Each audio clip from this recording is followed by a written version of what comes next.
Vendredi 27 juillet 2018, vous êtes bien sur votre radio préférée, la radio Gadek Betawe FM 88.5. Et aujourd'hui, comme convenu, vous suivez votre émission préférée Betawe Actualité. Alors Betawe Actualité reçoit ce matin un jeune entrepreneur tambacoundois très dynamique en la personne de monsieur Pape Matar Choban. Alors, monsieur Pape Matar Choban est consultant en communication, entrepreneur, chef d'entreprise, mais aussi il est opérateur économique, infographe, photographe. Alors, avec monsieur Pape Matar Choban, alors nous allons discuter donc de l'entrepreneuriat, donc qui est le thème central, et en sous-point nous allons discuter donc de son site d'information régionale Tamba Actu, mais aussi en troisième point donc l'actualité locale, nationale et internationale. Je rappelle qu'à la cabine technique nous avons Daiwagne et Seydou Diop. Alors j'ai une assistante Raila Bachili, à la présentation monsieur Keba Kebe, habitant le quartier Kandavetan. Bonjour monsieur Pape Matar Choban. Bonjour monsieur Kebe. Alors c'est un honneur le fait que vous ayez accepté donc de venir répondre à notre invitation. Première question comme à l'accoutumée, qui est Pape Matar Choban? Donc d'abord je vous remercie de cette invitation. Et, depuis longtemps je vous suis, et Gadek Info, Gadek FM, vous m'excusez. C'est juste une radio qui vient de naître et voilà, qui se lance dans le développement. Je vous encourage. Et je dis que tout début est dur. Et peut-être avec la persévérance, vous y arriverez. Et qui est Pape Matar Choban? Je crois que ce serait une question très difficile à répondre. Je suis juste un Sénégalais, un jeune Sénégalais ambitieux qui pense que en tant que Sénégalais, en tant que jeune, il faut travailler. Il faut avant de compter sur l'État, il faut d'abord compter sur soi-même. Et comme vous l'avez dit tout à l'heure, je suis entrepreneur, je fais pas mal d'activités, juste pour montrer la voie aux jeunes, essayer d'inspirer les gens. Mais à la base, je suis consultant en communication parce que j'ai fait des études en communication. Et j'ai ouvert ici une entreprise spécialisée dans le domaine de la communication et multimédia, qui s'appelle Groupe 6 Média. Et depuis mes études en France, je suis rentré, c'est ici à Tambacounda même que j'ai implanté mon entreprise. Et depuis lors, je travaille, j'ai formé pas mal de jeunes dans divers domaines. Voilà. Ok, alors on voudrait aussi connaître vos humanités, c'est-à-dire vos premiers pas. Bon, mes premiers pas n'étaient pas du tout faciles, parce que supposons quelqu'un qui fait ses études en France et qui rentre, tout le monde te voit et te regarde et te dit mais qui il est fou, qu'est-ce qu'il le prend? Pourquoi il rentre? Pourquoi il reste l'Eldorado, il vient ici en Afrique? Donc moi je suis rentré après mon master en communication. Je suis rentré d'abord au Sénégal pour chercher du travail, parce que je me disais que en France j'avais du travail là-bas, mais c'était un travail dont je ne m'y trouvais pas. Donc il fallait que je rentre pour trouver du travail ici chez moi en Afrique, au Sénégal. Je suis resté 2 ans, je n'ai pas trouvé de travail. Bon, pourquoi ne pas en créer? Parce que heureusement que je suis rentré avec un peu d'argent, mais également aussi avec le soutien de ma famille. Et j'ai eu à monter une entreprise avec mes cousins au départ. Donc c'était une entreprise spécialisée dans le domaine de la communication et multimédia, qui s'appelle Groupe 6 Média. Donc nous proposons des formations dans divers domaines de comme la communication, l'informatique, le secrétariat bureautique, l'infographie, la vidéo, la conception 3D, la maintenance, mais également aussi l'anglais des affaires. Mais parallèlement aussi, nous avons d'autres volets comme le cyber, transfert d'argent, impression tout genre, production musicale, production vidéo surtout, parce qu'on a eu à également aussi réaliser un clip sur l'Ebola en partenariat avec Baïkara et quelques groupes de rap ici à Tambacounda. Donc voilà, au début c'était dur, mais comme on dit, dans la vie il faut la persévérance, il faut se battre. Et également aussi j'ai vu que l'État doit tout le temps être derrière les jeunes qui veulent entreprendre. Parce que c'est pas facile de quitter l'Europe. Tu viens, tu perds tous tes repères. Et on donne également aussi des critiques acerbes qui se disent que mais qu'est-ce qui le prend? Donc tu viens, tu perds carrément tes repères et tu ne vois pas l'État qui vient et qui t'aide, qui te dit vas-y, tu es rentré, tu es chez toi et tu as des diplômes, tu peux servir. Donc nous on était obligés à créer très difficilement, mais aujourd'hui Dieu merci. Donc on a eu pas mal d'expérience dessus, on a gagné pas mal d'expérience. Et ce qui pourra cette expérience nous pourra nous permettre de pouvoir nous projeter à l'avenir. Alors on va revenir un peu en arrière pour comprendre au juste votre cursus académique. Où est-ce que vous avez eu à faire l'école primaire, le collège, le lycée? Est-ce que aussi ça a été très facile votre parcours? Oui, moi je peux dire que j'ai fait un peu le Sénégal parce que mon papa il fut enseignant. Mon papa il est de Jolof, parce que Choban, mais il a fait 20 ans en Casamance. Il a quitté Jolof, il a enseigné à Ziguinchor. Peut-être là-bas il a connu ma maman. Ma maman elle est de la Casamance, ma maman elle est mandingue et mon papa il est Wolof. Et voilà, on a sillonné. Donc par contre c'est à Sédhiou où j'ai fait mes premiers pas à l'école élémentaire, à Sédhiou, en 89, 90. Par contre, après, mon papa il a été affecté en Mbacké. Donc, beaucoup de gens pensent que j'habite Mbacké et autres. Mais mon papa il a été affecté en Mbacké. C'est là-bas où j'ai eu mon BFM. C'est là-bas où également aussi j'ai eu mon bac en 2002. Après 2002, je suis allé à Gaston Berger, l'université Gaston Berger de Saint-Louis, où j'ai fait des études en anglais.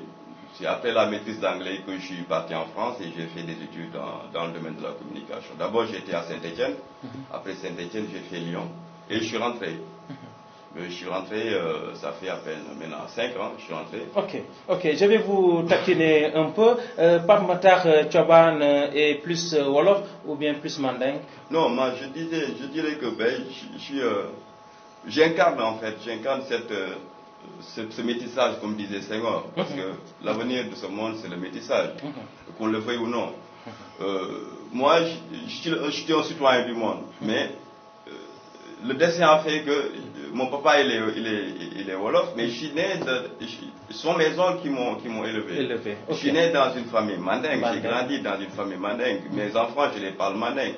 Mais je pense que la culture... Donc vous avez adopté maintenant la culture mandingue, si je comprends bien. Ouais, parce que voilà, j'étais trop attaché à mon maman aussi, et que la culture mandingue, c'est une culture qui me fascine, et que j'aime beaucoup.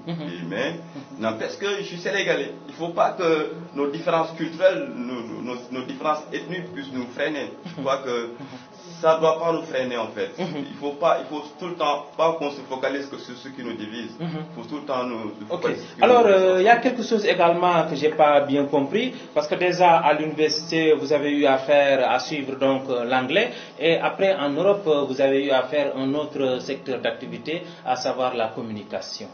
Donc j'ai fait ce choix pour deux raisons.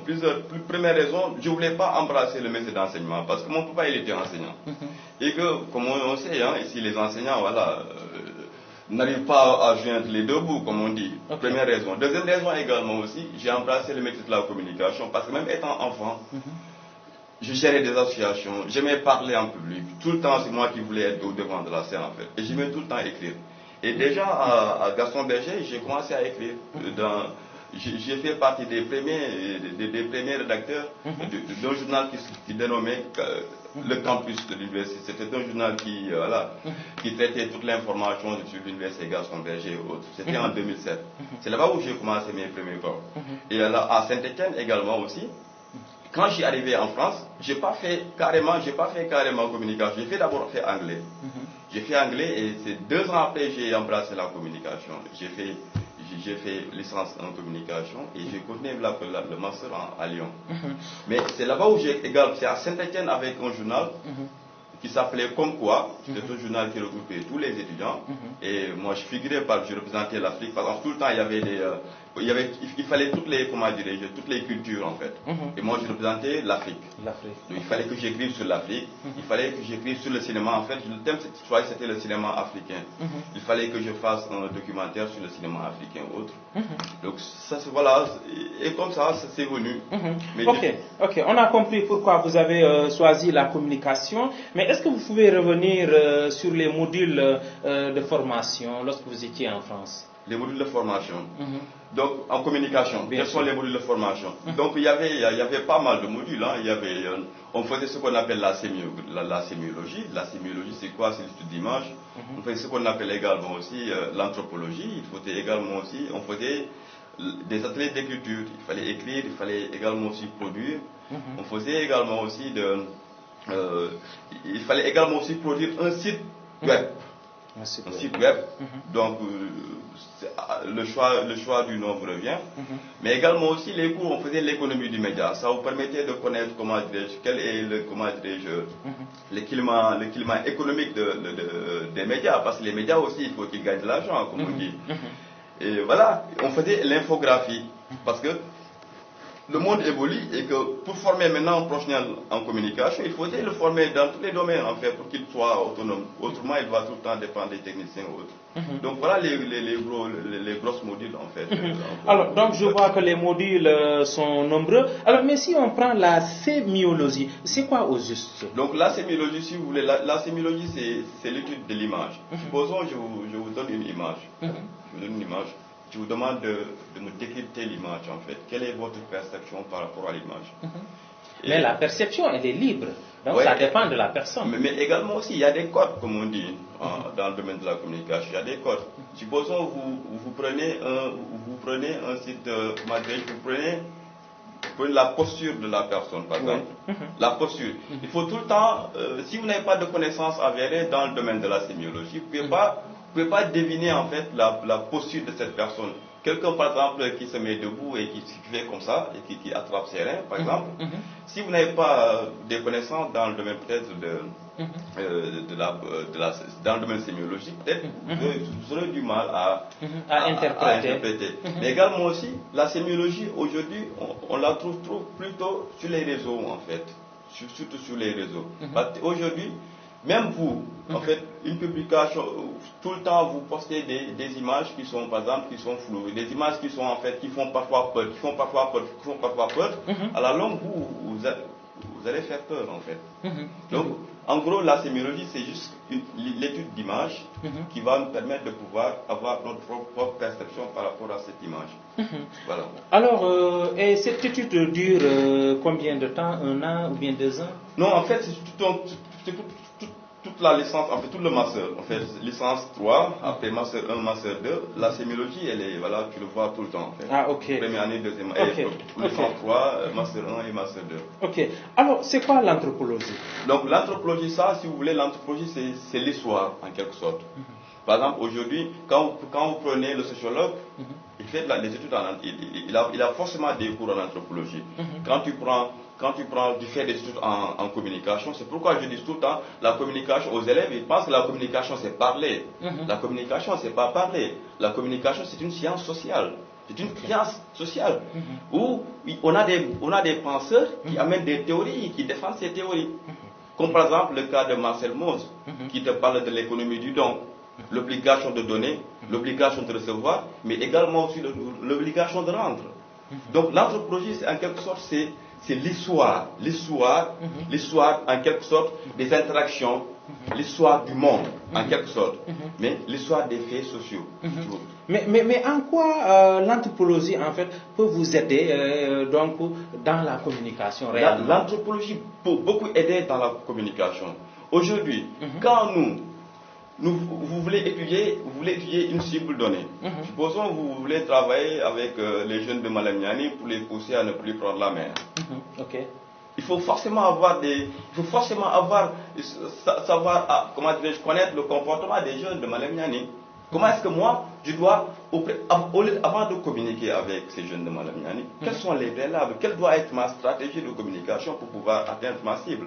Dans ce cas, vos connaissances en anthropologie peuvent vous aider, par exemple, à pouvoir atteindre vos cibles, à pouvoir les dissuader à ne plus prendre la mer. Vous avez vu? Donc l'anthropologie, en gros, ça constitue en fait la base, la quintessence même des sciences sociales. Tu peux pas embrasser, par exemple, aujourd'hui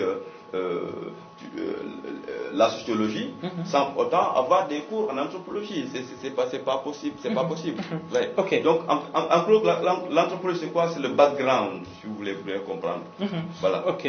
Donc, à côté de l'anthropologie, vous avez eu à faire l'économie des médias. Oui. C'est quoi, aussi? L'économie des médias, voilà. Donc, l'économie des médias, c'est quoi? C'est que dans la vie, tout est économique.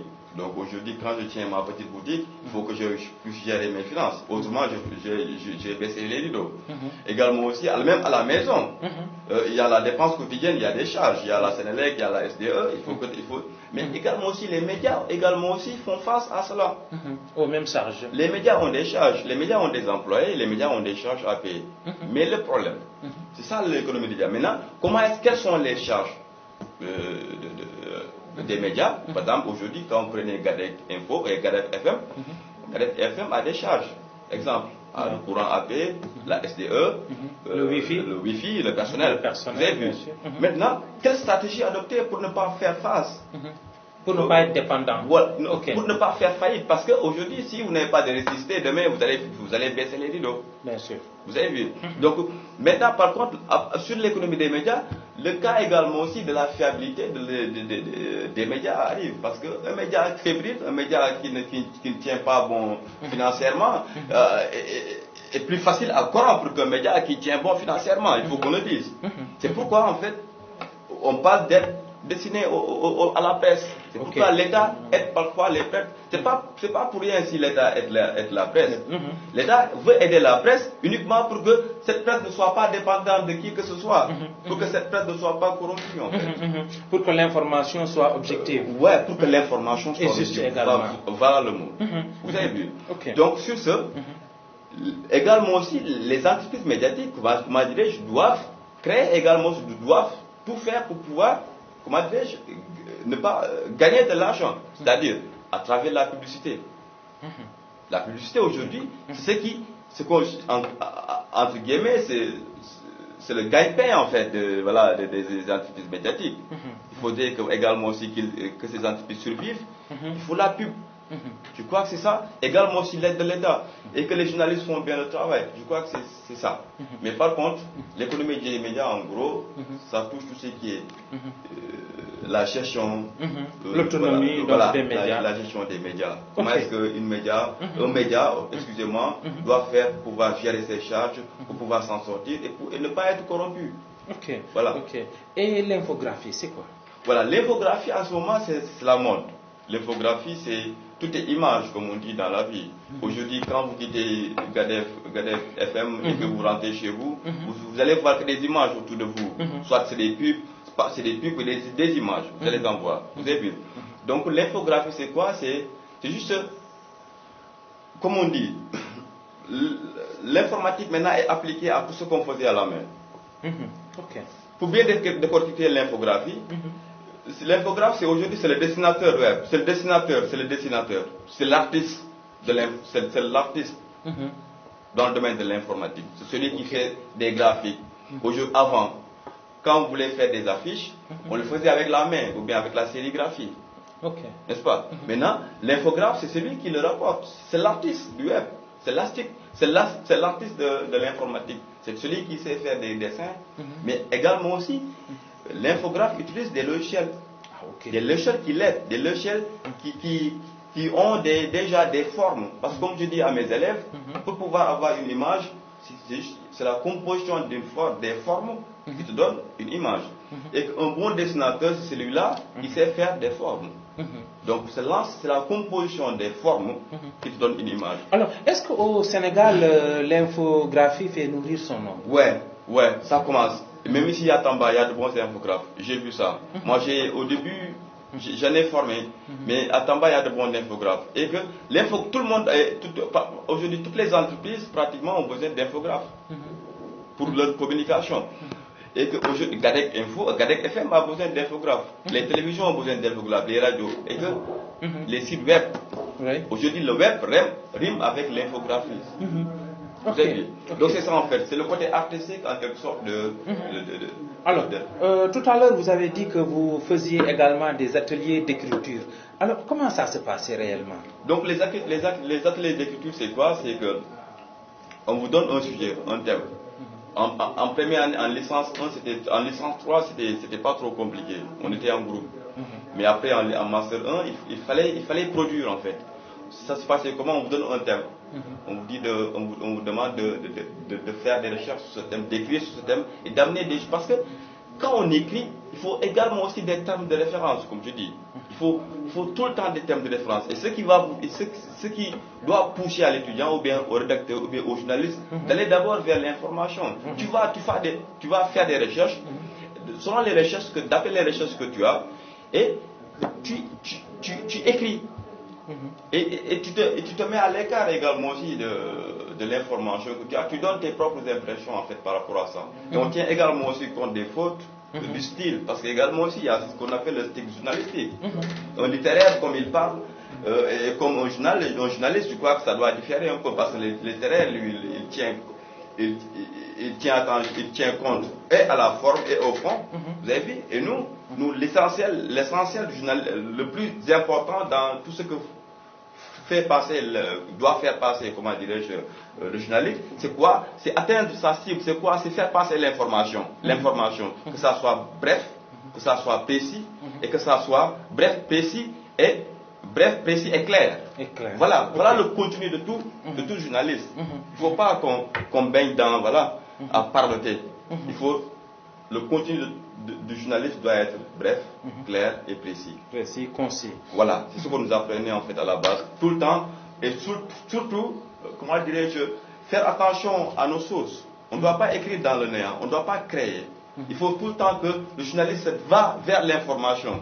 On nous pousse à aller vers l'information, et ce qui est déplorable d'ailleurs ici au Sénégal. Parfois on a tendance que le journaliste ne va pas vers l'information. C'est une ONG ou bien une grande organisation qui crée des manifestations, il ne fait pas appel au journaliste et que voilà, on lui paie son carburant, il vient, on lui donne de l'argent, il va, il écrit. C'est pas ça le journalisme. Je crois que le journalisme c'est quoi? Le journalisme doit aller vers l'information. Alors, dans l'écriture journalistique, est-ce qu'on y retrouve la pensée individuelle, le jeu? Ouais, voilà une question très compliquée. Mais pas trop compliquée en même temps. Je ne sais pas si je peux me faire comprendre. Parce que le moi, comme le disait Nietzsche, le moi, c'est le moi en fait. Mais par contre, nous sommes dans le domaine professionnel. Comme le juge, que si vous me demandez si le juge peut juger son fils, oui, il peut juger son fils. Parce que s'il fait son travail, correct. En tant que juge, moi je vais juger mon fils s'il vend de la drogue. Mais en tant qu'humain, est-ce que moi je vais juger Voilà en fait, également la question elle est pareille. Mais je crois que le journaliste doit tout le temps se mettre à l'écart de l'actualité. Parfois. Mais c'est ma propre, en fait, ce choix m'incombe en fait, et je l'assure pleinement. Je crois que tout le temps il faudrait qu'on soit impartial en fait. On ne doit pas prendre part. Le journaliste ne doit pas prendre part face à une situation. Il doit tout le temps donner sa réflexion. Il doit tout le temps parler pour changer positivement. Il doit tout le temps parler pour alerter. Il doit tout le temps parler pour prévenir, je crois, le journaliste. Pour informer, que les décideurs soient informés et pour pouvoir changer la donne. Je crois que c'est ça le journal. Et c'est un lourd fardeau, surtout ici en Afrique, je dis souvent, parce que quand on n'est pas assez protégé, on a peur parfois d'écrire. C'est pourquoi ici, jusqu'à présent, on ne peut pas parler de journalistes d'investigation. Jusqu'à présent, on n'ose pas parler de paparazzi. Alors que le terme paparazzi, ça existe depuis quand on parle de paparazzi? Mais pourquoi jusqu'à présent, ici en Afrique, au Sénégal, on ne parle pas de paparazzi? Parce qu'on a peur. Et moi, personnellement, j'ai peur. J'ai peur. Et pourquoi j'ai peur? Parce que voilà, les raisons sont là pourquoi on a peur. On peut venir chez toi, on peut te tuer, on peut venir chez toi, on peut saccager sa maison, on peut te faire des choses que toi tu ne fais pas, on t'enferme pour rien. C'est pourquoi le métier de journaliste ici au Sénégal, c'est mon avis, ça pose problème. Ouais. Alors, vous avez parlé tout à l'heure de paparazzi. Ouais. C'est quoi au juste? Paparazzi, c'est quoi? On suit les personnalités, on suit les stars, on les suit en cachette. pour que ces derniers ñu xam ñu bàyyi xel. Je sais pas, je peux m'expliquer en wolof. Bien sûr, ça et que ces derniers ñu bàyyi xel ne dafay nekkal askan wi et que y a des yeux partout. Ok. Les paparazzis c'est quoi? C'est il y a des caméras partout. Comme exemple, c'est des caméras cachées. Supposons moi je suis un paparazzi et que moi je m'engage à suivre Sidiki Kaba dans ses faits et moyens gestes. J'ai ma caméra high class. Je suis Sidiki Kaba. Je le suis de partout. Je suis de partout. Toutes les images que j'ai, je le publie. Et est-ce que cela ne peut pas pousser Sidiki Kaba à prêter attention à ce qu'il fait, de dire que moi je suis là pour le peuple et qu'il y a des gens qui me suivent? Mais ici, non, on n'ose pas. Moi, en tout cas, je ne vais pas le faire. Je ne vais pas le faire parce que voilà, ça craint, voilà, j'ai peur pour mes enfants, j'ai peur pour mon avenir. Mais c'est dommage. J'ai peur aussi pour votre intégrité physique, quoi. Ouais, c'est juste ça, mais après, il faut que ça change. Il faut qu'on laisse les journalistes faire leur travail. On ne leur donne pas les moyens. On ne les met pas à l'aise pour qu'ils fassent leur travail. C'est ça le problème. Alors, pourquoi le journalisme au Sénégal ne nourrit pas son homme? Oui, comme j'ai dit, ça ne nourrit pas son homme parce que... C'est compliqué. Non, mais également aussi, cette question, ce n'est pas toutes les chaînes. Non, je ne parle pas du public, mais surtout du privé. Oui, le privé, d'abord, c'est, comme j'ai dit, il y a les aides qui sont alliées au journalisme. Je sais, mais est-ce que ces aides suffisent? Je ne sais pas, mais également aussi la publicité. Est-ce que également aussi la publicité fait l'affaire? Mais troisièmement, est-ce que c'est bien cadré? Est-ce qu'aujourd'hui, si chacun se lève, je suis diplômé en journalisme, j'ouvre ma boîte de communication, et que l'autre également aussi ouvre sa maison de presse, et que Samba il ouvre, et que dans le désordre total, ça ne peut pas nourrir son homme. Je crois que tout ce qu'on fait, si c'est bien organisé, ça pourra bien nourrir son homme. Mais en gros, sachant que le journaliste c'est un métier noble. Le journaliste, il est là pour être la bouche de ceux qui n'ont point de bouche. Le journaliste, il est là pour alerter. Et pour également aussi, comment dirais-je, forcer, moi je dis, forcer les sociétés politiques à se mettre au travail. C'est ça en fait, surtout nous aussi en Afrique. Le journaliste a un devoir. Il a un grand rôle à jouer pour pouvoir changer la donne. Il doit relayer la bonne information. Il doit tout le temps donner la bonne information pour que le leader politique, pour que l'autorité politique se mette au travail. Autrement, quand on te dit qu'à Tamba tout va bien, à Kébémer tout va bien, alors qu'à la base il n'en est pas ainsi, ça pose problème. Ok. Donc à l'endroit de nos auditeurs, je rappelle que notre invité du jour, c'est M. Pape Matar Thioban, consultant en communication, mais aussi administrateur du site d'information régionale Tamba Actu, mais aussi formateur en informatique. Alors, M. Thioban, pourquoi le journalisme en fait d'investigation n'est pas bien développé au Sénégal? Le journalisme d'investigation n'est pas bien développé au Sénégal. Je vous ai donné tantôt les raisons. Je disais qu'en fait,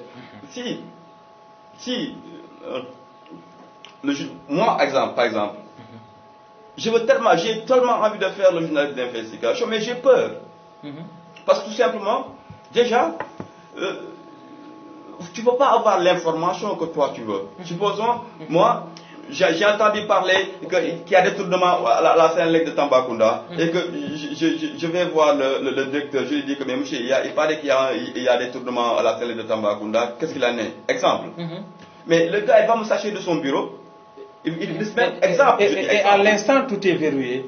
Tout est verrouillé. Vous avez vu. Alors maintenant, la question c'est qu'est-ce qu'il faudrait faire pour inverser en fait la tendance? Voilà, c'est ça. Voilà, ça c'est la question dont je m'attendais. Qu'est-ce qu'il faut faire? Je crois qu'il faut forcément la liberté d'expression, qu'on l'applique cette liberté d'expression, qu'on donne le pouvoir que la communication incarne, qu'on le veuille ou non. La communication constitue le quatrième pouvoir, après l'exécutif, le législatif et le judiciaire. C'est forcé. Donc il faut que nous disons la communication, le journalisme, nous disons voilà le terme, nous disons et que le journalisme, qu'il y ait d'abord de bonnes écoles dans ce domaine, parce que aussi qu'on le dise, pour job les journalistes, ça pose problème. Il faut au minimum avoir une formation dans ce domaine. Également aussi, la sécurité des journalistes. Il faut qu'on les mette dans des conditions qu'il faut pour qu'ils puissent écrire de manière objective.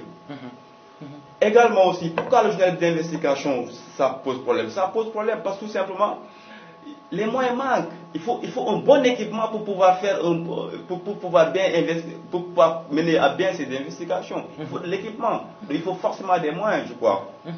C'est ça en fait. Il faut également aussi que les populations soient sensibilisées par rapport au journalisme d'investigation. Et que tu es laquelle. Tu vois ça à vie. Non, beaucoup de problème.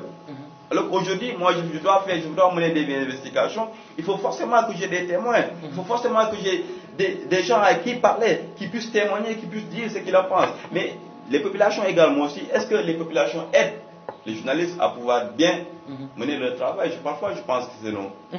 Alors, j'ai vu aussi à Tambacounda, les journalistes pratiquement vivent dans la précarité et que souvent ils se bousculent au niveau donc des politiques et de certaines personnalités donc pour avoir quelques sous. Donc ce que je dis, c'est désolant parce que tant que le journaliste il n'est pas autonome, voilà le terme. Voilà, ça va poser problème, qu'on se dise, parce que également aussi, je ne les protège pas. Je ne dis pas qu'il faut forcément être corrompu, mais il est obligé. C'est désolant, c'est désolant en fait. Parce que le problème c'est qu'il est désarmé. Carrément. Alors les moyens ne suivent pas, et même le transport fait défaut. Donc voilà, je crois que, comme je l'ai dit de prime abord, la formation moi que j'ai eu à acquérir, c'est quoi? Le journaliste doit aller vers l'information. Le journaliste ne doit pas attendre qu'on l'appelle. Si, on peut l'appeler pour dire que voilà, il y a urgence. Mais le journaliste, on ne doit pas l'appeler pour dire que, mais écoutez, dans un mois, on a des trucs à faire, donc on compte sur toi, vont passer, donc je vais t'envoyer de l'argent, non, il ne faut pas ça. Il ne faut pas ça. Je crois que pour que le journaliste également aussi aille vers l'information, il faut qu'on lui donne les moyens pour qu'il aille vers l'information. Autrement, il va écrire que du n'importe quoi. Ouais. Alors, dans vos modules de formation, il y avait aussi la création de sites web. D'abord, c'est quoi un site web? Un site web, c'est quoi? Un site web, c'est juste une plateforme. Une plateforme qu'on crée pour plusieurs raisons. On peut le créer pour pouvoir vendre. On peut créer une plateforme, un site web, c'est juste une plateforme web diverse en fait, dans n'importe quel thème, dans n'importe quel domaine, de domaines divers. Exemple, je peux être commerçant, ouvrir un site web dans le domaine que je donnerai un nom, et voilà, pour pouvoir vendre mon image. Parce qu'aujourd'hui, la communication, c'est sur le web maintenant. La communication a changé maintenant d'angle, comme on dit. Bon, maintenant, on parle des réseaux sociaux, on parle de web, on parle de l'internet. Actuellement, c'est la tendance. Vous avez vu. Donc, et que un site web, actuellement, toutes les entreprises en ont besoin pour leur visibilité. Soit si ce n'est pas un site web, c'est juste une page Facebook ou bien un blog. Le site web, c'est plus, en fait, parfois, il y a ce qu'on appelle similitude entre site et page Facebook, par exemple. Page Facebook, c'est une page, c'est juste un blog. Alors qu'un site, on l'a créé, on a déjà notre nom de domaine, comme par exemple www.gadegfm.com. Ça, c'est un site web. Et ça n'a rien à voir avec, par exemple, une page web ou, par exemple, votre page Facebook et autres. D'abord, avec votre site web, vous avez toute votre autonomie. Vous n'êtes pas dirigé par qui que ce soit. C'est vous qui mettez vos articles, c'est vous qui vous les démettez. Et voilà, c'est vous qui gérez, en fait. Qui administrez. Voilà, qui administrez et qui vous payez parfois par mois, vous payez par année, et voilà, votre hébergement sur le web. Il faut que vous payiez votre hébergement pour être sur Internet, que le site soit sur Internet. Et ça n'a rien à voir avec une page Facebook où voilà, on est parfois guidé par Facebook. Facebook peut se lever demain et fermer votre page. Vous n'y pouvez rien. Vous avez vu. Donc ça veut dire que c'est votre page certes, mais vous n'avez pas à 100% d'autonomie sur votre page. En fait. Donc un site web c'est ça. C'est juste une plateforme web qui permet de pouvoir faire passer l'information. Maintenant, quelle est la différence entre un site web et un blog? Voilà, un blog. Voilà également aussi. Un site web, c'est, comme je l'ai dit, vous avez tout votre, toute l'autonomie possible, c'est vous qui l'avez créé. Également aussi, un blog, on a tendance à appeler site et blog. Par exemple, vous vendez de l'arachide à Tambacounda. Vous créez un site. Vous créez un site et pour pouvoir vendre à distance. Ça, on l'appelle blog. Et pourquoi pas on l'appelle pas site? Je ne sais pas. Mais on l'appelle blog en fait. C'est un blog. Mais un site, c'est quoi? C'est, je crée ma site, je vais voir, comment dirais-je, le webmaster. C'est le webmaster, c'est lui qui crée, ou bien, comment dirais-je, le développeur, il te développe un site où où il y a une interaction. Dans un site web, il y a une interaction. Alors que dans un blog, parfois, il n'y en a pas. Et que dans un blog également aussi, vous pouvez entrer dans un site web et créer un blog. Par exemple, skyblog.com. J'ai entendu parler de skyblog.com. Skyblog ou bien Skyrock. Vous pouvez entrer dans Skyrock comme Facebook et vous créez un compte Skyrock. Mais pratiquement, nous avons les mêmes contenus. La différence n'est pas grande. Parfois, c'est pourquoi en fait, parfois les réponses sont un peu mitigées. Donc un site web, mais par contre un site web, là-bas, on a forcément notre domaine. Et c'est à nous où on paye la mise en ligne, l'hébergement. Par exemple, gadec.fm, ça c'est notre site web.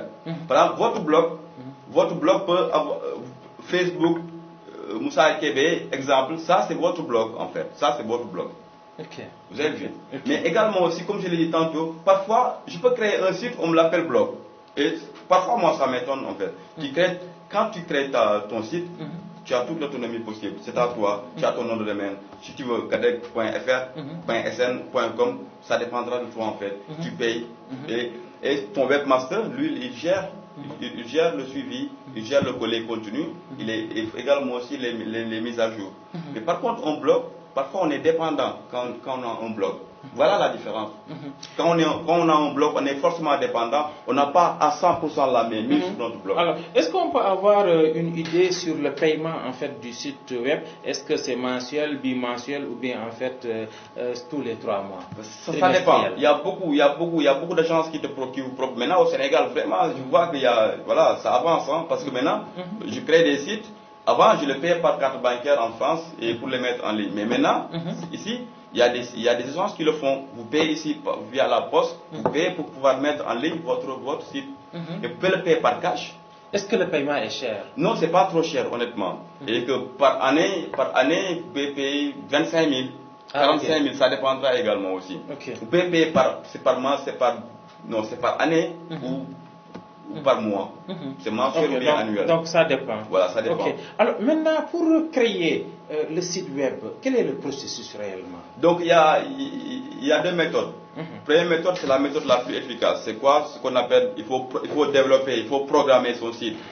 Et forcément là, il faut un bon informaticien. Comme je dis à mes élèves, moi je ne suis pas un informaticien. Parce qu'un informaticien, c'est celui-là qui a son bac scientifique, qui part faire des études d'informatique à la fac d'informatique et qui sort ingénieur. C'est celui-là qui crée. C'est celui-là qui crée les logiciels. C'est celui-là le développeur.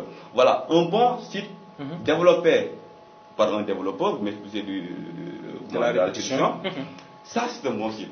Ça, c'est nous qui nous créons les astuces et autres. Mais également aussi, il y a des sites où on est assisté. Par exemple, comme quand on parle de Joomla, quand on parle de WordPress. WordPress, ça, c'est un logiciel qui te permet de créer un site. Il y a pas mal de logiciels qui te permettent de... Il y a EasySpot qui te permet également aussi de créer des sites. Il y a Joomla, il y a Enview qui date de longtemps. Moi, j'ai ouvert mon premier site web avec Enview quand j'étais à Saint-Etienne. Vous avez vu? Mais il y a beaucoup, quand vous tapez sur Google, quels sont les, logiciels, ce qu'on appelle les logiciels libres. Il y a des logiciels libres avec lesquels, vous m'excusez, vous pouvez créer vos sites. Mais là, comme je l'ai dit également, comme le blog, vous êtes parfois dépendant. Vous avez vu? Mais quand vous programmez un site, là, vous n'êtes pas dépendant. Je ne sais pas si vous connaissez. Donc, il y a 2 méthodes. La première méthode, c'est qu'on peut développer son propre site. Également aussi, on peut se rabattre également aussi sur les open source, sur les logiciels libres, comme WordPress. Parfois, pour les auditeurs qui m'écoutent, WordPress, et pour les apprentis également aussi en webmaster, WordPress, c'est l'idéal pour vous, en fait, qui souhaitez un jour ouvrir créer votre site web. WordPress, Là, on n'a pas, il faut de la patience également aussi, avoir l'envie. On peut le faire sans même formation en fait, si on a un background en fait en informatique. Mais par contre, la programmation, ça court pas les rues. Hein. Déjà, le monde a besoin de programmeurs et que un bon site est conçu par un programmeur, un développeur. On programme son site. Mais par contre, les autres, ça peut faire l'affaire également aussi. Et j'ai vu que beaucoup de sites d'information ici au Sénégal sont été réalisés par des logiciels libres. Hein. Déjà, on le voit en bas, tu peux le voir. Quel est le logiciel qui a conçu le site? Il y a des méthodes pour le voir. Voilà. Ok. Alors, pratiquement, j'ai eu à visiter votre page Facebook et votre site web Tamba Actu. Mais pratiquement, je vois que vous avez beaucoup de gens en fait qui adhèrent à ce que vous faites. Ouais. Quel est votre secret? Non, c'est juste que, comme je l'ai dit, le journalisme, c'est un travail sérieux en fait. Il ne faut pas publier n'importe quoi pour pouvoir faire événement. Parce que quand on dit faire événement, c'est faire buzz. Ce sont les termes qui changent. Donc faire événement, c'est faire buzz. Je crois que quand on veut informer, il faut aller d'abord vers l'information. Comme je le dis, et j'y insiste parce que je parle en connaissance de cause. Il faut que les journalistes partent vers l'information. Pour qu'ils puissent nous amener des informations qui sont, qui peuvent servir. Surtout. Ce qu'on parle du journal de développement. Donc, moi, ma page, elle est axée sur le développement. Et que toute information concernant Tambacounda, que ce soit les jeunes artistes, je me lance surtout sur la promotion des jeunes artistes, parce que malheureusement, j'ai vu que à Tamba, c'est Sorano numéro 2, comme on l'appelle. Il y a trop d'artistes, il y a trop de jeunes talents. Mais le problème, c'est l'encadrement, l'accompagnement, le suivi, le manque de moyens. Déjà, le centre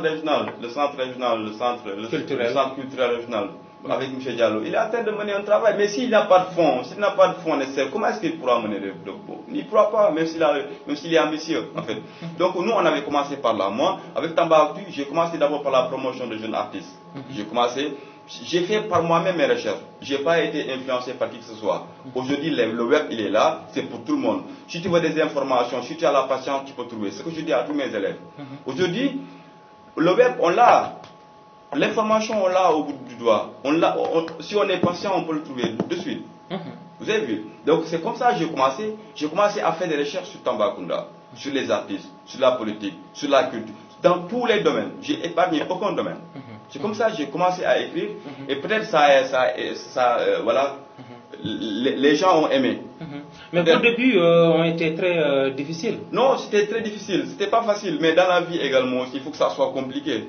Il faut que ça soit compliqué. Et c'est par cela, il faut que ça soit compliqué en gros. Pour que de là-bas, vous acquérez, vous gagnez en connaissance, en expérience également aussi. Vous saurez, comme on dit, à quelle chance vous êtes. C'est-à-dire,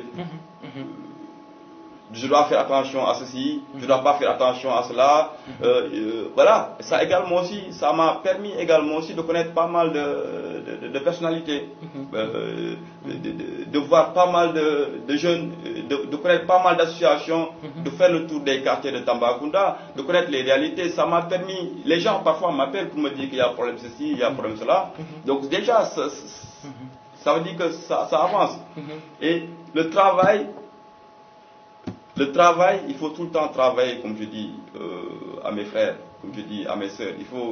Il faut avoir la foi dans le travail. Il faut qu'il y ait la culture du travail au Sénégal. Et qu'au début, tout début est difficile. Si c'est facile, donc il faut que ça soit dur. Et quelqu'un disait que c'est le difficile qui est le chemin. Voilà. Et pour moi, c'était prévisible. Quelqu'un qui fait ses études, un jeune qui fait ses études en Europe et qui rentre. Et il est là et on lui dit il fait quoi? Il fait des formations patati patata alors qu'il a fait de longues études. Mais le gars il est fou.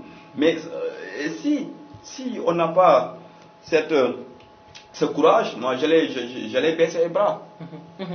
Alors, à vos débuts, beaucoup de vos proches pensaient que vous allez échouer, mais aujourd'hui, pratiquement, la réalité est tout autre. Alors, si vous devez conseiller la jeune génération? La formation. Moi, je crois que la seule chose qui m'a formé, qui m'a sauvé aujourd'hui, c'est la formation. La formation, encore une fois. Parce que, exemple, à Tamba, on te dit que dès que tu fais métier, tu vois un gamin, il te dit que dès que tu fais métier, qu'est-ce que tu sais faire? Il ne sait rien faire. Je crois qu'il faut forcément qu'on soit formé. Le baccalauréat, c'est bien le baccalauréat. La licence, c'est bien la licence. Mais allez dans les pays développés. Mais les gens, ils ont que le BEP, mais c'est des chefs d'entreprise. Les gens, ils n'ont que le bac, c'est des chefs d'entreprise. Et je crois que la formation, on doit se former. Il faut que forcément, avant d'embrasser n'importe quelle carrière professionnelle, il faut d'abord avoir des connaissances dans ce domaine. Ça va vous permettre non seulement de produire de la qualité, mais également aussi, ça va aider.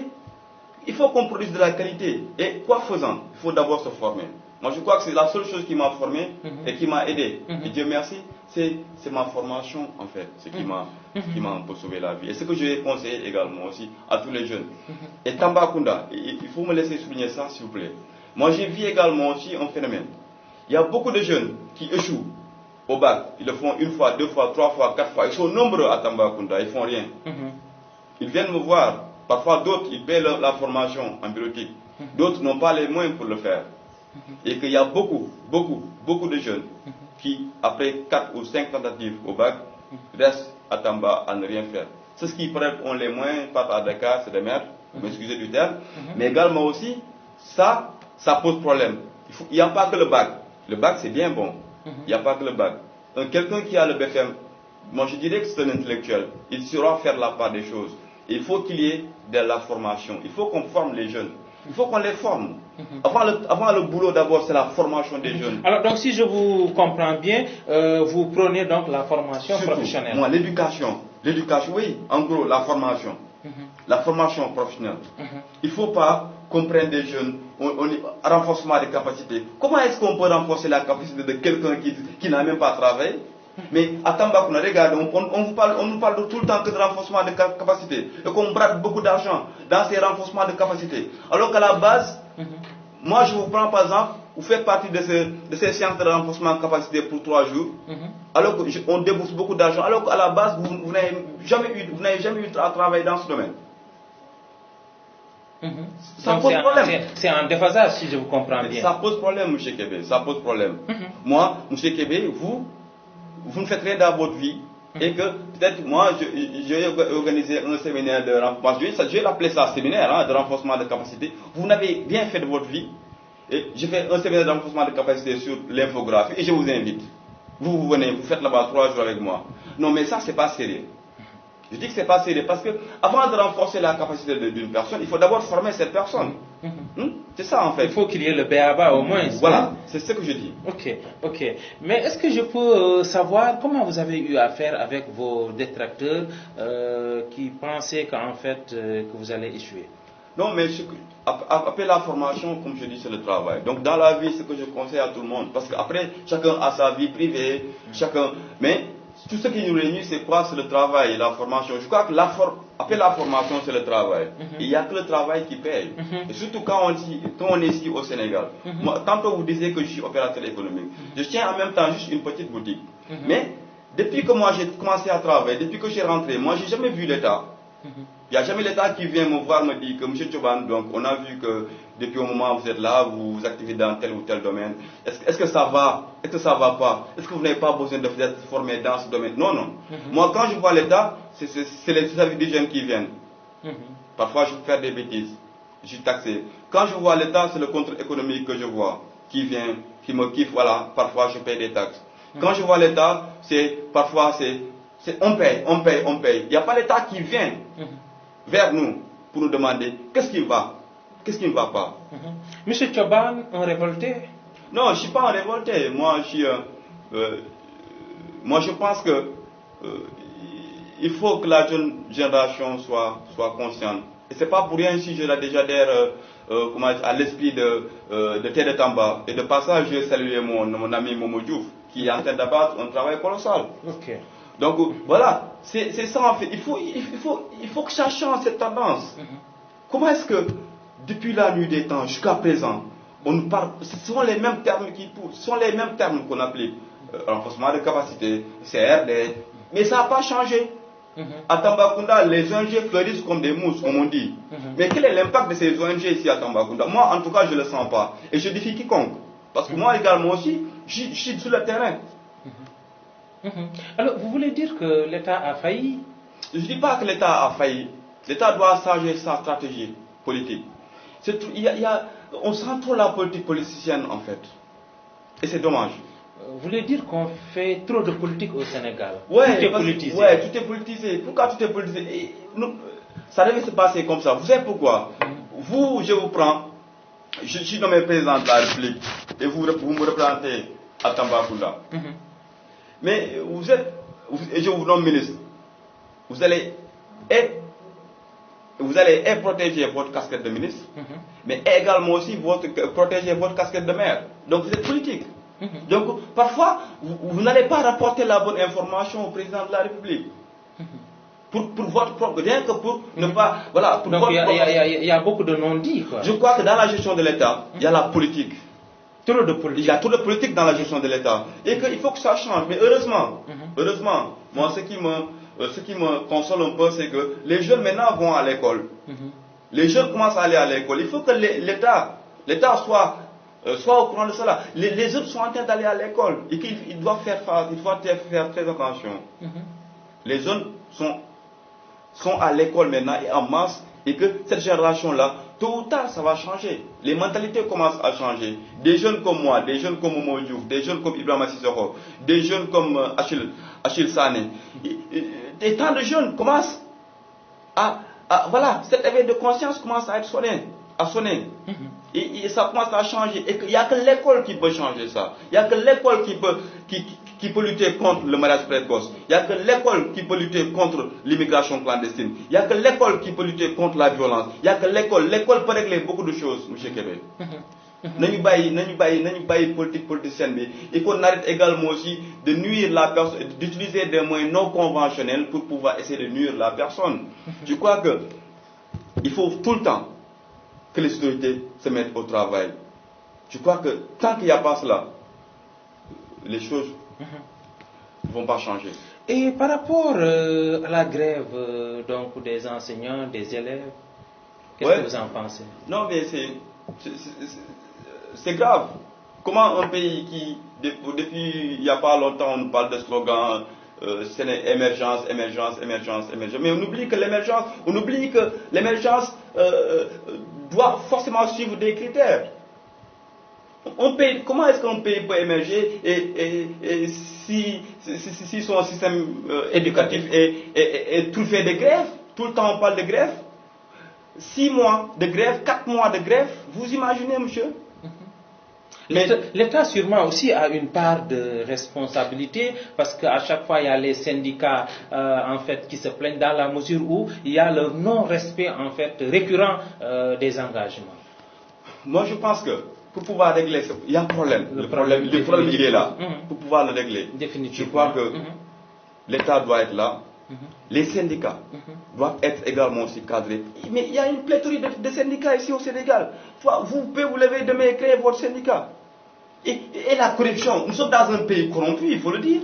Comment est-ce que on peut parler de syndicat, tel syndicat, tant, mais dans ce cas, alors que le seul objectif c'est quoi? Sauver la réussite de l'éducation nationale du Sénégal. Et que pour régler ce problème, on a des tas de syndicats, à gauche et à droite. Mais l'État, parfois, j'ai pitié pour l'État du Sénégal. Donc l'État ne fait pas correctement son travail, peut-être en régulant. N'arrive pas à gérer le problème. Également aussi, quand Macky Sall venait également aussi, il a trouvé sur la table des revendications. Au début, peut-être il va les accepter, mais après, il fait face aux réalités. Il ne peut pas. Il faut que les enseignants sachent que il faut nous dans l'irmandé pour une boy. Ok, alors je vous ai suivi quelque part où vous dites, en tout cas les nouvelles technologies n'arrêtent pas de nous émerveiller et imposent une nouvelle vision, le numérique. Il faut expliciter. Moi je pense que le numérique, actuellement, on ne parle que de numérique. L'avenir de ce monde, c'est le numérique. Aujourd'hui, vous avez vu, avant de commencer l'émission, vous mettez à vous photographier par-ci, par-là. Et sûrement après, à ma sortie, vous allez envoyer. Vous avez vu. Donc l'information, ça passe rapidement. Avant, pour parler à son cousin qui est en Europe, parce que moi, les grands frères que j'ai trouvés en Europe, ils me disaient que même, voyez, une chance, hein. Nous avons envoyé courrier. On a envoyé des courriers au Sénégal, ça prenait 1 semaine, 2 semaines. Mais nous sommes dans un mode de communication en ce moment. Dans un monde de vitesse. Voilà. Mais par contre, comme le disait Einstein, on a trop accès à la communication qu'on les utilise mal. Je le dis bien parce que lui, il a même insulté. Hein? N'est-ce pas? Donc, parfois on en abuse. C'est pourquoi les jeunes doivent être sensibilisés par rapport à l'utilisation du numérique. Aujourd'hui, tous les jeunes ont accès aux réseaux sociaux. Bien sûr. Mais est-ce qu'ils sont conscients de cela, des dangers, des impacts? Oui, ils n'ont pas été bien formés, ils n'ont pas été à la bonne école, c'est ça la réalité. Et il est urgent. Il est urgent parce que je ne peux pas concevoir jusqu'à présent à Mafia. Certes, il y a une salle d'informatique, mais il faut forcément des cours d'informatique avec des devoirs, même avec coefficients que les élèves se mettent. Il n'y a que ça pour pouvoir pousser les élèves à s'intéresser au numérique ou bien à l'informatique de manière générale. Parce que c'est ça, c'est l'avenir en fait de ce monde. La télétravail également, aujourd'hui, c'est qu'il y a en vogue. La télétravail, jusqu'à présent, on n'en parle pas. Il faut maîtriser le numérique pour pouvoir. Moi, je peux être aux États-Unis et vous êtes au Sénégal, on travaille. Vous êtes mon employé, je travaille. Vous travaillez pour moi, je vous paye. Et aujourd'hui également aussi, on ne peut pas espérer décrocher un travail quand on ne maîtrise pas le numérique, quand on ne maîtrise pas l'informatique. Non, non. Alors, je pense qu'aussi il y a un autre problème au niveau du numérique, surtout avec les élèves qui pensent qu'en fait, tout le numérique se résume en fait aux réseaux sociaux. Que ce soit Facebook, Twitter. C'est ce que je dis. Et puis ils passent toute la journée à tweeter et à Facebooker. Mais comme je dis, quand vous avez votre téléphone portable, ce que je dis à mes élèves, quand vous avez votre téléphone portable connecté à Internet, qui a Google, vous avez une bibliothèque. Oui. N'importe quelle information, si vous voulez chercher une image sur Viviane ou bien sur Sidiki Kaba, mais allez sur Google, juste des vidéos également, vous aurez des tas de vidéos. Mais à qui la faute si les élèves ne sont pas assez sensibilisés? Mais il faut également aussi que les autorités publiques se mettent au travail. Moi, ça me désole quand je passe devant la gouvernance et que je vois les jeunes en train de squatter uniquement pour avoir le wifi de la gouvernance. Moi, honnêtement, ça me fait mal au cœur. Une région comme Tambacounda, pourquoi il ne faut pas des centres? Pourquoi il ne faut pas des centres où le wifi est gratuit pour les jeunes? Parce qu'on sait que la Tambacounda est à des kilomètres de Dakar et que l'information, pour avoir accès à l'information, maintenant on a Internet. Pourquoi ne pas avoir pourquoi qu'il ne faut pas des salles d'informatique, des salles de wifi gratuites ou bien des bornes comme en Europe? Des bornes où c'est pas à 100%, en fait le débit n'est pas trop fort, c'est pour ne pas pousser les gens à en abuser. Mais juste faible débit où on pourra faire des recherches d'adresse, des recherches de numéro de téléphone. Il faut ça en fait. Il faut que les jeunes soient forcément...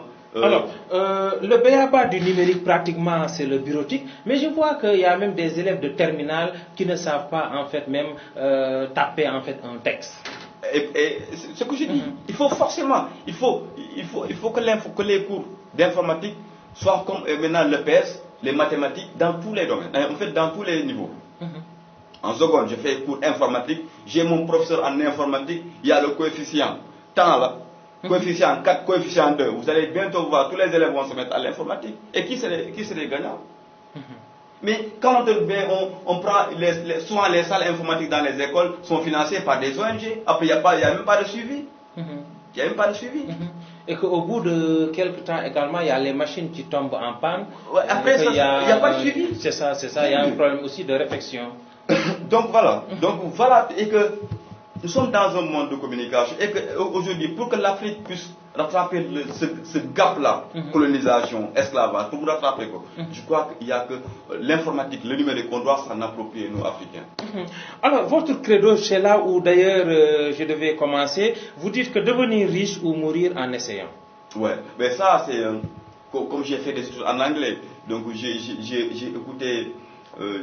écouté, comment dire, 50 Cent quand j'étais c'était en 2000, voilà, j'étais à ma licence ou bien à ma maîtrise. Donc voilà, c'était son premier album, 50 Cent, Get Rich or Die Trying. Donc c'était juste ça, parce que vu son histoire, voilà, il a été malmené et autres, mais il est devenu riche. C'est-à-dire, devenir riche, get rich or die trying, c'est get rich or die trying, c'est-à-dire mourir et devenir riche ou bien mourir en essayant. Ok. C'est-à-dire donc s'efforcer. C'est devenir riche, c'est être coriace en fait. Ok.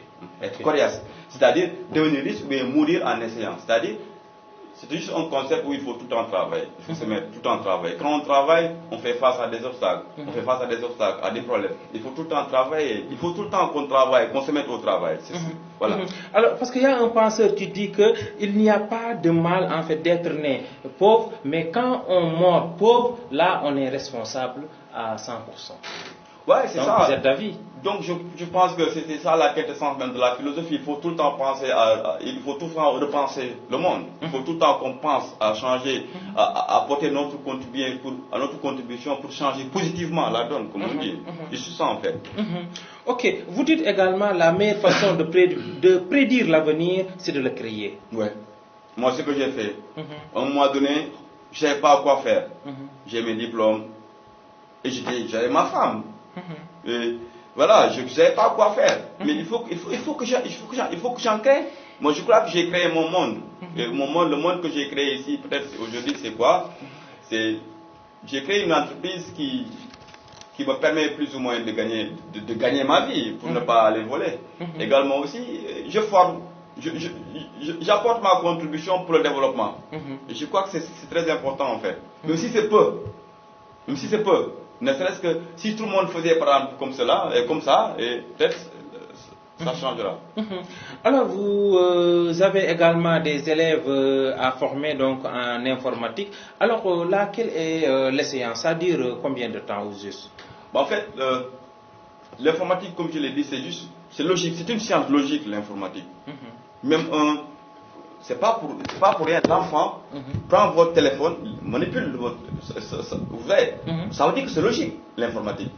Votre gamin de 4 ans, quand il a l'habitude de manipuler votre téléphone, parfois il fait des actions, vous dites mais comment ça vous dépasse? C'est logique. C'est logique, ça, tout le monde peut apprendre l'informatique. Ça fait partie de notre vie maintenant. Vous avez vu? Voilà, tout le monde peut l'apprendre l'informatique. Maintenant, les formations durent 3 mois. Pourquoi ça dure 3 mois? Parce que parfois, il y a mes élèves qui n'ont pas de machine. Parce que comment est-ce que tu peux... l'informatique, on ne peut pas apprendre l'informatique sans pour autant avoir une machine. À mon avis. Donc la machine constitue un préalable. Oui, un préalable. C'est pourquoi en fait mes élèves, quand ils ont... En fait, moi j'en ai même fait l'expérience en fait. Au début, tous mes élèves qui avaient la machine, au bout de 1 mois, 2 mois, mais automatiquement je voyais. Mais les élèves qui n'ont, même si c'était bon, mais qui n'avaient pas de machine, mais une fois à la maison ils oubliaient. Et que l'informatique c'est quoi? C'est d'abord être mécanique, tac, tac, tac, tac. 1 fois, 2 fois, je fais ceci, tac, tac, tac, tac, tac, tac, tac, j'ai capté. Ainsi de suite, ainsi de suite. C'est-à-dire, tu dois tout le temps faire des exercices et être patient en fait. Donc la formation ça dure 3 mois. Après, je donne juste une attestation d'école. Ce que je dis à mes élèves, ils me demandent si l'école est reconnue. J'ai dit que l'école, c'est juste un centre de formation qui peut aider toi qui a le bac, ou bien qui a le BFM, ou bien qui n'a pas le BFM. Tu veux travailler, mais tu veux également, tu veux suivre la tendance, parce que également aussi c'est la tendance aujourd'hui. Maintenant, il te faut avoir des connaissances en informatique. Bien sûr. Donc moi je te forme au bout de 3 mois, je donne, et je t'accompagne dans ta démarche de recherche d'emploi. On a déjà une phase, un groupe WhatsApp, où je leur balance tout le temps des CV et des offres d'emploi, mais je les assiste du début à la fin. Et également aussi, je leur trouve également aussi un stage. C'est comme ça en fait, je leur forme, je les accompagne jusqu'à trouver un... Et c'est pas facile. je lance également aussi un appel aux maires. Parce que moi, je fais que former des jeunes. Parfois, je forme des jeunes qui n'arrivent pas à trouver du stage. Qui n'arrivent pas à s'insérer. C'est pourquoi moi, j'ai même créé un espace où moi, un centre d'application en quelque sorte, où j'envoie mes élèves pour qu'ils puissent, ne serait-ce que, connaître comment fonctionne l'entreprise. Parce que, après la formation, on doit forcément embrasser la formation et comment dirais-je, sa carrière professionnelle. Donc il faut deviner comment se passe comment l'entreprise. C'est très important également aussi pour le préparer davantage. Alors actuellement on est à l'ère de la vidéo. Oui, la vidéo, parce que comme on dit, maintenant, avant, comme on dit, les photos c'était la 2D, dimension, longueur, hauteur, et largeur, hauteur. Maintenant, nous parlons de 3D. Il faut que maintenant, il faut que cette image-là maintenant soit interactive. Il faut mouiller tout. Donc maintenant, c'est la vidéo qui est en vogue, comme je l'ai dit, et que la vidéo parle plus, elle est plutôt illustrative que toute autre chose, je pense. Et que sur les réseaux sociaux, maintenant, vous convenez même avec moi que vous voyez que des vidéos. Et YouTube, les chaînes YouTube explosent en ce moment. Tout le monde a sa chaîne YouTube. Donc, ce qui montre que actuellement, la vidéo, c'est la tendance. C'est la tendance. Et que c'est un domaine, par contre, qui demande de l'équipement, un bon équipement. Parce que pour pouvoir produire une vidéo de qualité, il faut des caméras de qualité. Voilà. Et le vidéo également aussi, ce qu'on dit, c'est direct. Et là, forcément, le journaliste doit être bien. Alors, je rappelle également que vous avez pratiquement une équipe donc, qui travaille avec vous. C'est pourquoi vous disiez que diriger, c'est déléguer. Ouais, je crois que diriger, c'est déléguer parce qu'on ne peut pas tout faire. On ne peut pas tout faire.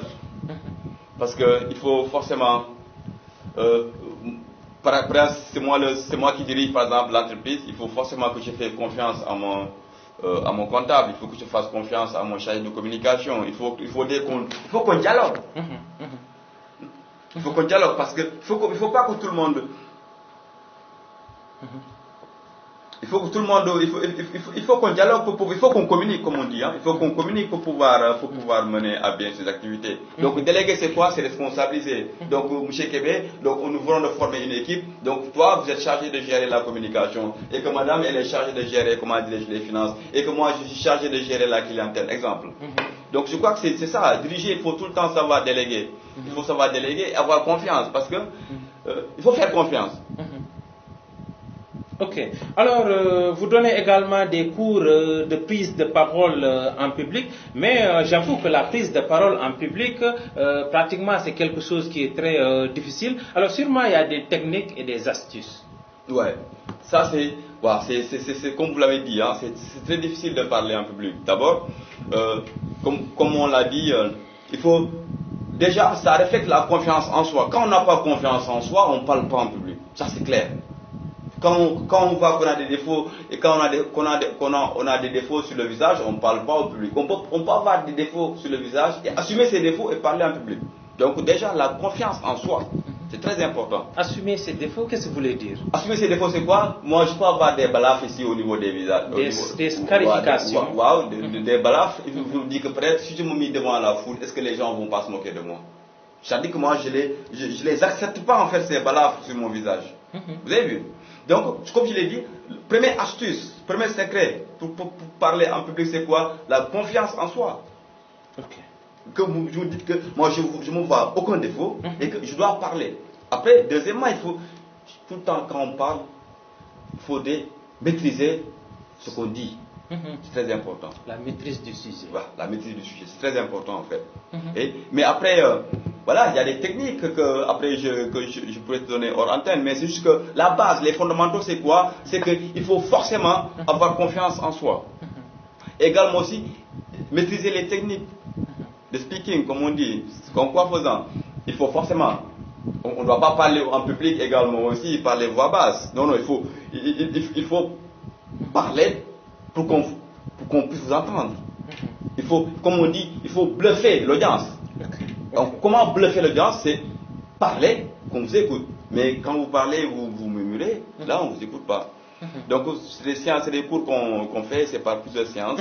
Alors, maintenant, quand vous êtes devant un public et que vous avez le trac, alors maintenant, qu'est-ce qu'il faut faire très rapidement, donc dans les minutes qui suivent, vraiment, pour capter en fait son auditorat? Donc, moi, au début, les cours quand j'étais en Master 2, donc, on avait ces cours, mon professeur, il s'appelait M. Lavier. Il m'avait dit, moi j'étais le seul noir en fait, j'avais peur.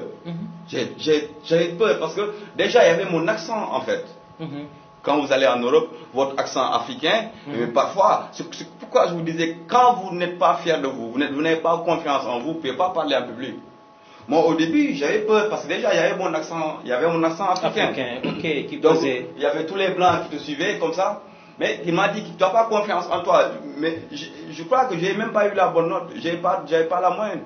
J'ai pété les câbles parce que je n'arrivais pas à parler. J'avais peur. J'étais noir, j'étais black. Voilà. Il y avait également aussi ma voix. Il y avait une foule devant moi. C'était compliqué. Donc, je devais présenter en fait. Je devais parler sur un thème bien déterminé, mais je suis passé à côté. Mais également aussi, ça demande le sport également aussi. Le sport pratiquement vous aide. Hein? Ouais, le sport aide également aussi. Parce que ça aide à pouvoir bien se concentrer. Parce que le premier astuce également aussi, fixer la personne, fixer une personne. En fait, ce qu'il m'avait donné, en fait, il m'a appelé pour me dire, mais fixe une personne, fixe un étudiant. Oui. Mais c'est comme ça, j'ai fixé un étudiant, mais certes, j'ai fini ma dissertation, mais j'ai pas eu la moyenne. Mais je n'étais pas fier de moi également aussi, parce que voilà. La fixation, ça servait à quoi aux yeux? Peut-être ça va permettre de me concentrer, parce que déjà, ce que vous dites, ce sont des images.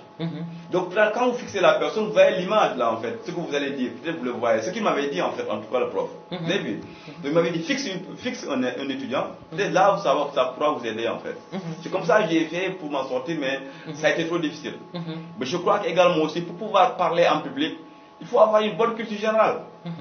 Il faut avoir une bonne culture générale. Il ne faut pas que du la ligne, non. Il faut avoir une bonne culture générale. Et être également cohérent. Il faut être cohérent. Et voilà. Et aussi concis. Surtout. En fait, dans le domaine de la communication, moi, ce que je dis à tout le monde, quand on parle en public, il faut tout le temps faire pour capter l'attention du public.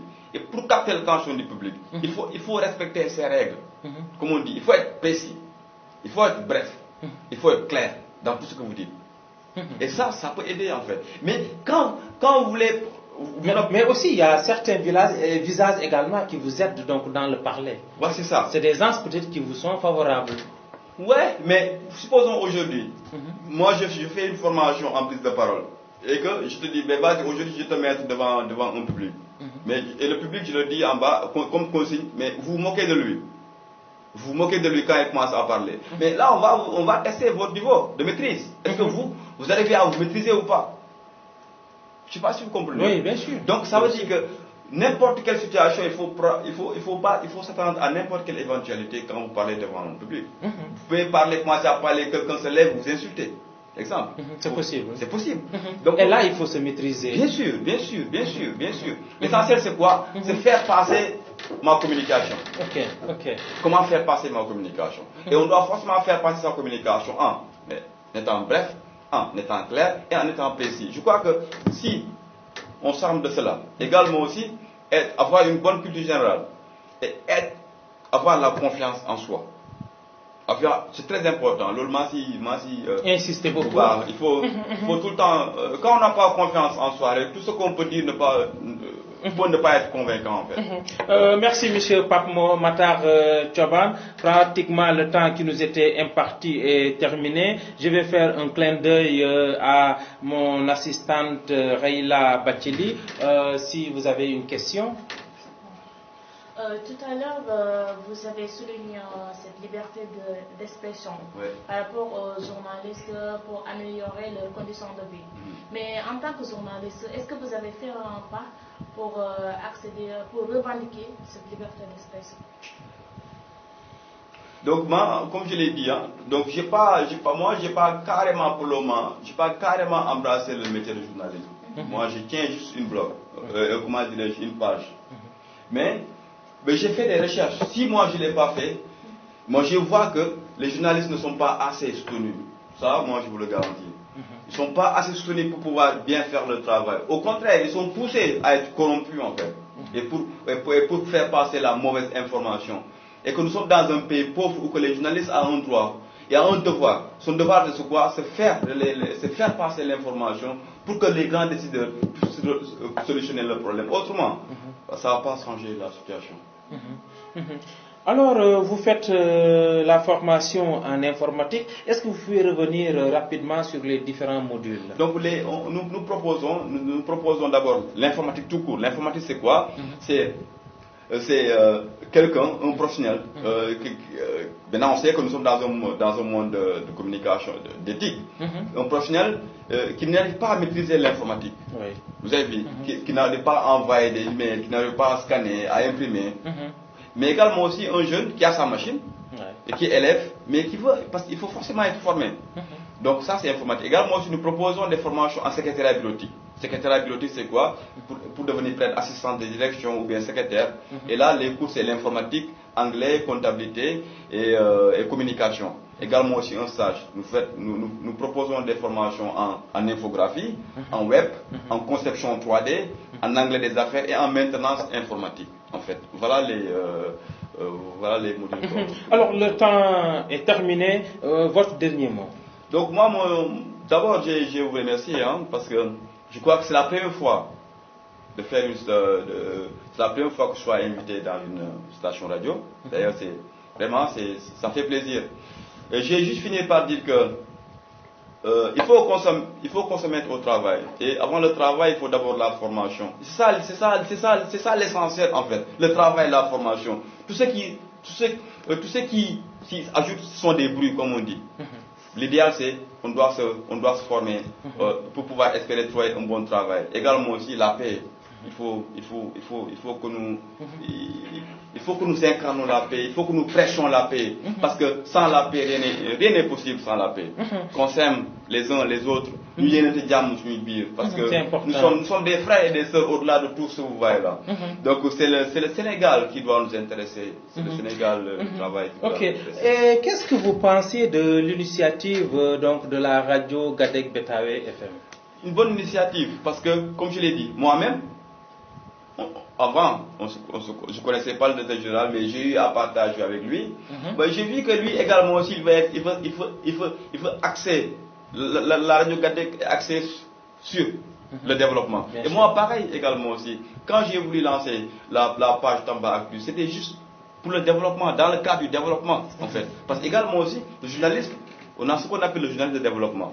Donc, vraiment, j'ai aimé l'idée et je vous encourage. Je sais que ce n'est pas facile et que du courage. Et il faut tout le temps se baser, relayer la bonne information. Il ne faut pas accepter d'être corrompu parce que c'est vous qui représentez la voix du peuple. Merci, M. Pape Matar Choban. En tout cas, ça a été un plaisir. Revenez quand vous voulez. Donc, je rappelle que M. Pape Matar Choban est consultant en communication, entrepreneur, chef d'entreprise, opérateur économique, infographe, photographe, mais aussi il est administrateur du site d'information régionale Tamba Actu, mais aussi formateur en informatique. En tout cas, grand merci à M. Pape Matar Choban. Donc, je rappelle qu'à la cabine technique, donc on avait notre sœur Ndaïwagne et Seynabou Diop, notre assistante du jour Rayla Bachili, à la présentation M. Keba Kebe. Bon vendredi prochainement. Merci. Merci beaucoup, M.